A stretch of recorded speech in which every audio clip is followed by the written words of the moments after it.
Alors, j'ai été accusé par monsieur... Oh, je vous accuse pas du tout. Mais je ne vous ai pas interrompu. Non, mais je vous accuse pas. J'espère avoir le même traitement. J'ai été accusé de la théorie du complot. C'est l'argument habituel de ceux qui n'ont pas d'argument face à des faits qui dérangent. Et donc, je pense qu'il faut se poser la question, la France, amie du Mali. Moi, je dis que dans toute guerre, on nous cache l'histoire et on nous cache les intérêts. Et je voudrais pouvoir expliquer les deux qui me semblent vraiment fondamentaux et totalement occultés dans la version officielle des médias. L'histoire occultée, c'est quand il y a eu un président élu au Mali qui s'appelait Modibo Keïta, qui voulait l'indépendance de son pays, le développement et mettre fin à la pauvreté. Qu'est-ce que la France a fait? Elle a soutenu un coup d'État sanglant de Moussa Traoré. Modibo Keïta a crevé en prison et Moussa Traoré, ça a été une dictature épouvantable pendant 23 ans.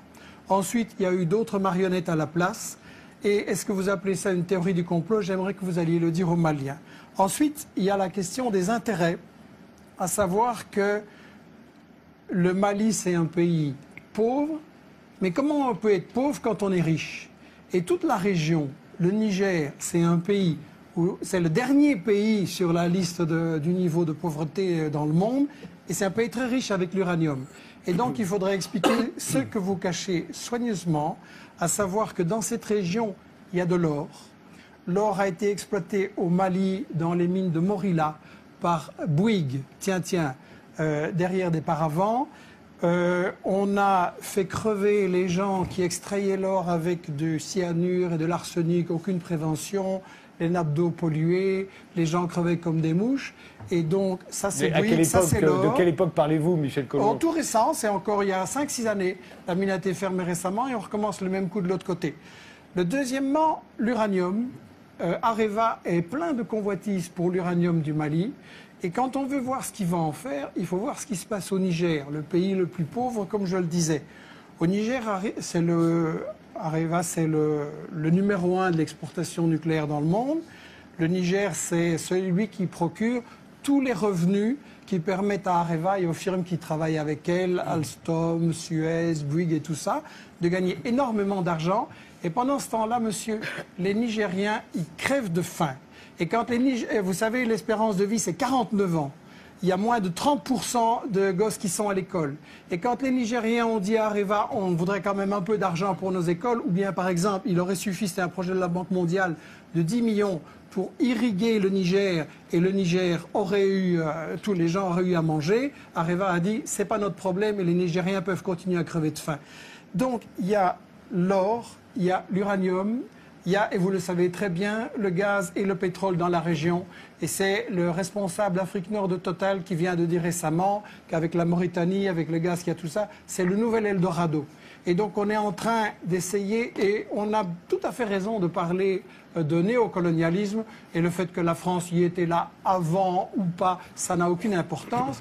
Le colonialisme, ça consiste à piller les richesses, et c'est ce qui se passe dans l'ensemble de l'Afrique. Un Africain noir sur 3 ne mange pas à sa faim. Un Africain noir sur 3 n'a pas accès à l'eau potable. Résultat, pendant la journée qui est en train de s'achever, là, il y a 10 000 gosses dans le monde qui ont crevé parce qu'ils n'ont pas accès à une eau potable. Et la raison de ça, c'est que les multinationales françaises et vos grands amis ou les amis de votre patron, Bolloré, Bouygues, Lagardère, etc., se sont fait des couilles en or pendant que les Africains, ils crèvent de faim. Et ça, allez leur dire que c'est une théorie du complot quand eux, ils voient la misère pendant qu'ici, vos amis, c'est les Ferrari, les Porsche et les châteaux. Vous pensez c'est pas une théorie du complot. Que quand les mafieux, les fondamentalistes, les terroristes qui sont au nord auront pris le pouvoir, les Maliens vont manger à leur faim, les Nigériens vont manger à leur faim, que ça va aller bien, que ça va aller mieux? Mais vous pensez qu'il y a un rapport de la guerre. Alors maintenant, si vous voulez me dire, excusez-moi, je vais vous répondre à votre question. Je vais vous répondre à votre question. Qui a lancé les fondamentalistes en Afghanistan, sinon les États-Unis? Qui travaille avec le Qatar et l'Arabie Saoudite pour répandre les trucs les plus fanatiques en Libye, en Syrie et même un peu ailleurs aussi? Ça, vous le savez très bien. Donc, une fois les islamistes sont vos amis et une fois sont vos ennemis. Il faudrait Je choisir. voudrais donner la parole à Attendez, juste Naoufel une remarque. Brahmi Si et vous voulez me Elmini. dire qu'il faut renégocier les contrats d'exploitation en Afrique pour toutes les grandes sociétés, je suis d'accord. Mais ça ne répond pas à la question Mais c'est de du savoir ce pillage. qu'on Les fait. gens, ils crèvent de Oui, faim d'accord, à cause de vos contrats. Oui, mais arrêtez de penser que ça n'est qu'à cause de ça. Et expliquez-moi comment les gens que nous combattons aujourd'hui vont donner de la richesse à tout le monde. Vous savez, il y a des pays qui ont beaucoup. La paix, il n'y aura très riches. jamais la paix tant que les gens crèveront de faim Ouais. et ils crèvent de faim à cause de vos amis. Bien sûr, Naoufel uniquement à cause de Brahmi. nos amis. Mais c'est bien. Voilà, c'est bien Elmini. sûr, c'est vision. Non, Parlons juste- de Benghazi. Non, on Deux n'a mots. pas le temps aujourd'hui. Malheureusement, juste qui répondent pourquoi, alors à ce moment-là, quelle est la question que vous avez Non, mais posée. pourquoi est très simple? Parce que des représentants de la population de Benghazi qui menaçaient d'être massacrés Mais sont les venus- services sont secrets venus- français sont venus étaient voir, 6 voilà. mois avant l'insurrection de Benghazi. Oui. Vous reprenez les mensonges habituels. Non, mais les arrêtez, moi, je services l'ai secrets vécu, je l'ai français vécu. étaient là 6 Arrêtez. mois avant D'abord, l'insurrection. je vous permets Je pas vois de- que votre attendez. information n'est pas parfaite. Je voudrais Non. sur Benghazi vous donner. Attendez, juste une réponse. Je vous permets pas de Benghazi, me traiter de est-ce que menteur. vous trouvez qu'aujourd'hui la région de Benghazi est tranquille? Est-ce que vous trouvez que... Non, Bon. je n'ai pas dit que tout Quel ça était ça avait tout réglé. l'objectif On de a évité- l'intervention de la l'attentat en Algérie, croisade ça en vient de la Libye? Libye, Éviter le C'était massacre. d'introduire la démocratie. Non, mais Vous d'abord trouvez éviter que la le massacre. démocratie existe en Libye? Non. À Benghazi? Non, À non, Benghazi, on a évité le là massacre, où 15 monsieur le jours ministre, après le massacre. l'indépendance Voilà. et la mission Non, mais c'est sûr de que- notre croisade, on a Oui. assassiné l'ambassadeur des Oui, oui, États-Unis. mais s'ils avaient. Si Voulez-vous Kadhafi me avait- dire où est la démocratie Non, c'est aujourd'hui? pas la démocratie qu'on a introduit simplement. On a évité le massacre. Quel Le massacre? Vous Mais avez allez, assassiné, bien pas sûr. vous, pas vous. Vous avez fait assassiner dans les conditions honteuses le colonel Kadhafi. Vous le savez bien comment il a été Oh, traité. non. On Vous s'arrêtera le savez là, bien. on s'arrêtera là, j'en Je suis navré. Je suis indigné parce que On recommence avec le complot. je réfute la fausse information.